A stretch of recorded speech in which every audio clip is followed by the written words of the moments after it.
rainy day.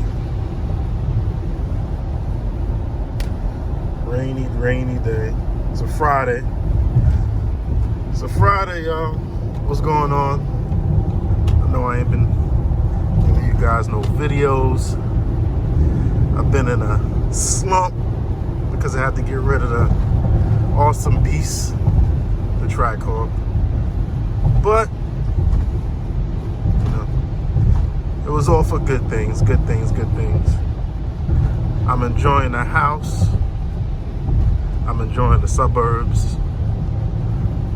My commute is not bad at all. As you can see, there's not much traffic on my way into work right now. And with all this coronavirus nonsense, commute's even better.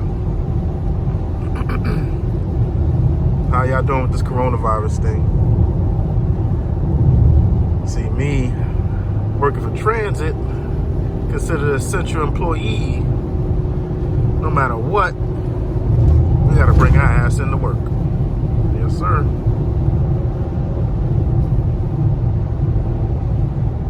This place probably could go under freaking martial law, and they're gonna be like, oh, transit employees come to work. You gotta move these trains, because if the trains stop, the city stops. The city stops, the money stops. But anyway, as I said, so far I've been enjoying my ST. It's actually I'm quite surprised. It's gotten a lot better since, I've been driving it. I'm at, look at this guy. This truck is deboing his car, beeping the shit out of him. Jesus Christ. Driving aggressive as hell with the fucking gas truck. But anyway, as I said, I'm actually surprised. I got 2,300 miles on it. And so far, so good. No complaints. She's actually opened up a lot. When I first got it, it felt, it was learning, I guess, the computer. There's a lot of computer stuff in here, so it's learning how you drive. But now that it's learned how to drive with my heavy foot, it's opened up a lot. It's very aggressive. And it's pretty quick. Pretty quick for a 400 horsepower SUV. Now, the thing weighs like 700 pounds less than the Durango SRT. So it's a lot lighter, much lighter. And you could tell. This is 400 horsepower. The Durango SRT is 475. But that 75 extra horsepower is to make up for that heavy ass weight.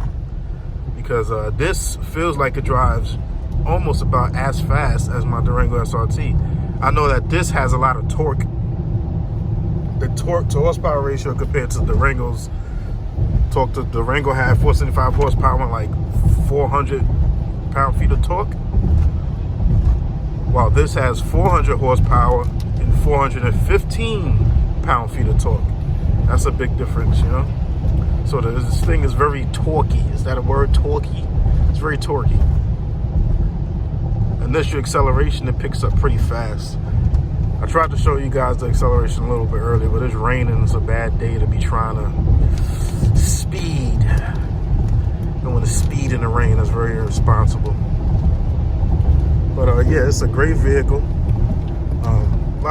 As I said, a lot of computer stuff going on here. Let me put it in sport mode. Yeah, I drive in sport mode even in the rain. Switch to sport mode real quick.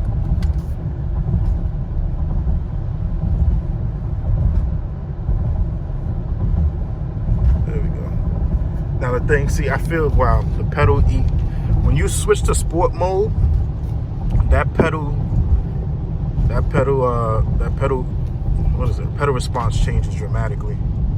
As soon as I switched to sport mode, my foot was on the pedal. As soon as I switched to sport mode, it accelerated like crazy because I was slightly pressing on it. But yeah, changes the driving experience changes dramatically when you put this car in sport mode. Only thing it doesn't do, you put in sport mode, it doesn't stiffen up the suspension or anything like that. Like in SRT, sport mode, track mode, the suspension changes up. This is always in a sport tuned suspension at all times, no matter what mode you're in. The only thing that changes when you put in sport is the transmission shifts, the torque, acceleration, you know, those things. And I believe it opens it up to the full 400 horsepower sport mode. So if you want to experience the ST and drive it the way it's supposed to be driven, sport mode is the only way to drive it.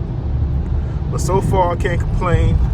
I'm doing this video because I want to show you guys the automatic the parking feature where it parks on its own.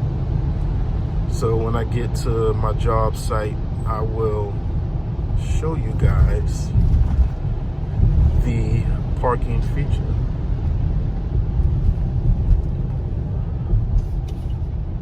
Come on, man.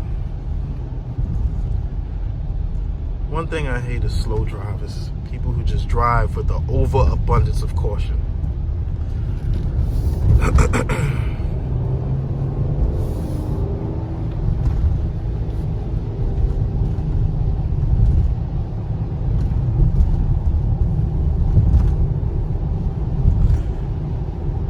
Yeah, the only thing I'm missing from the Durango SRT or the Trackhawk is the V8 engine sound and exhaust. That's the only thing I'm missing. That sound just makes the driving experience, you know, a lot better. I ordered a boiler catback. Boiler means S-type and attack catback for the Explorer ST. I ordered it, then I canceled my order because I was, you know, I didn't want to be the test mule. I didn't know how it really would sound. And so I've seen a few guys have purchased the exhaust, and it sounds pretty good. Sounds pretty good, better than I thought it would. So I reordered it again. So I ordered a boiler S-type, and I will be installing it whenever it arrives because this sounds pretty decent. And I know this is a lease. I did not purchase this, so I will be just buying it and using it for the next 3 years, and then I have to take it off, put the stock back on when I turn the lease in, which is kind of a waste of money, but hey, you know, it is what it is. Anything to make your driving experience over the next 3 years an enjoyable one. You know, is it worth $1,000? I don't know. We'll see. That's how much it costs. Well, it cost $1,300, but I got it for $1,000 flat.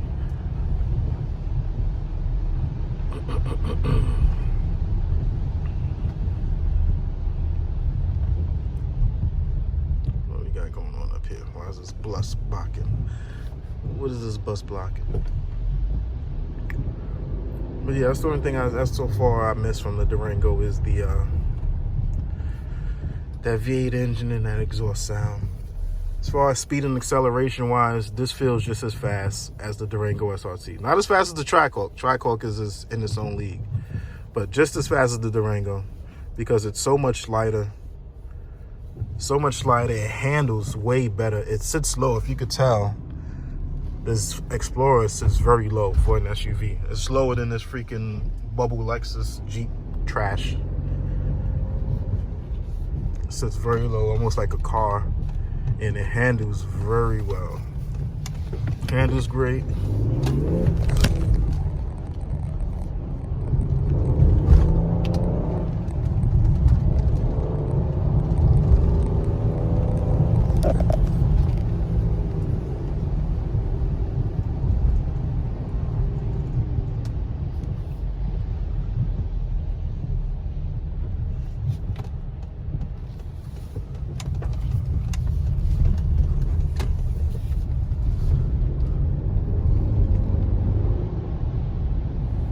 The Durango SRT was very top heavy. Try to take turns and corners. You know, it sways a lot, especially on the back end. But this handles exceptionally well.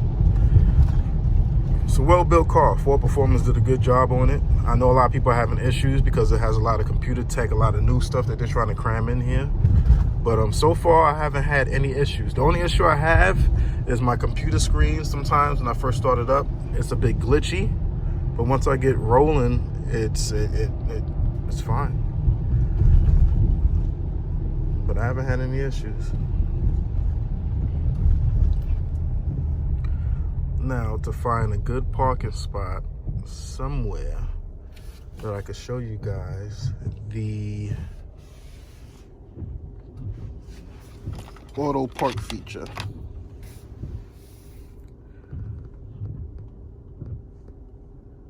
which is this button here. This is the drive mode wheel, just like in SRTs. You can turn into drive modes and you turn it, and it goes, you know, just turn it on. It goes from sport, eco, normal, all that good stuff. I'm gonna put it back in normal.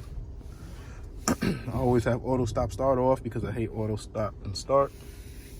Hate it, hate it, hate it. Has a rotary dial for the shift changer.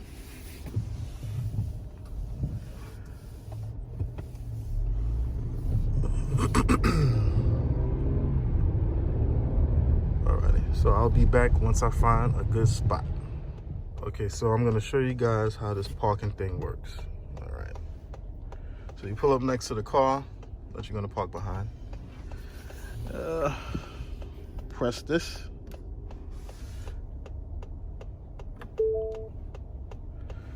Turn to neutral. Then you have to turn the signal to which way you want to park. Park it to the right.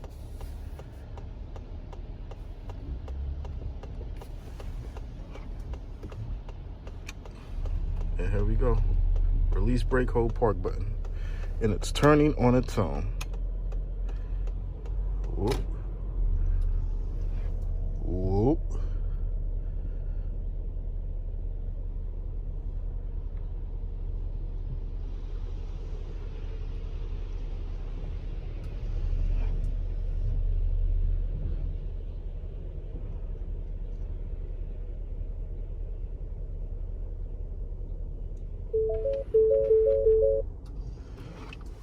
Puts it automatically back in park, and I am parked. So it's pretty creepy and weird, and I still don't trust it. I rarely use it, but I just wanted to show you guys the feature. But anyway, as I said, panoramic sunroof, all that good stuff. Leather ST. It's not Laguna leather like an SRT. It's okay, but it's not Laguna, but it's doable. 10-inch screen, fake carbon fiber trim, of course, like all the other performance stuff. B&O sound system. No complaints, man, no complaints. No issues, no complaints so far. I should have did the whole video in this. I'm zooming in and zooming out on this iPhone. I should have did the whole video like this so you could see better. I was driving with you guys all zoomed in and shit. Anyway, I'm still uploading it. It's a rainy day, so I couldn't do what I wanted to do. You know, some acceleration, some pulls, and have some fun. But on another day, we'll do it. I just wanted to show you guys this little parking feature. I'll try to do an even better video of the parking. See if my wife could take it from the passenger seat, and I'll upload it for you guys. Alrighty, that's about it.